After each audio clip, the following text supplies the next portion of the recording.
விராட் கோலி வந்ததுக்கு அப்புறம் தோனின்னு ஒருத்தனுடைய வரலாறே மறைக்கப்பட்ட வரலாறு மாதிரி இருந்துச்சு. விராட் கோலி சொன்னாரு, தோனி இல்லாமல் இந்திய கிரிக்கெட் இல்லைன்னு.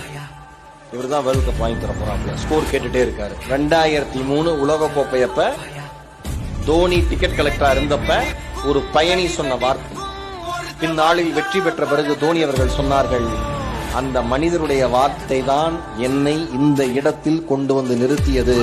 எவன் என்ன சொன்னாலும் கேட்காதே, உனக்கானதை நீ அடைந்தே தீருவாய். 2011 வேர்ல்ட் கப் இந்தியா வாங்குது.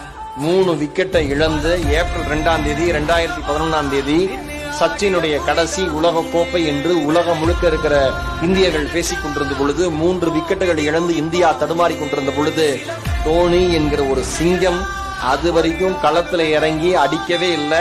அன்னைக்கு களத்துல இறங்கி 91 ரன்களை குவித்தது. இந்தியா வெற்றி கோப்பையை பறித்தது.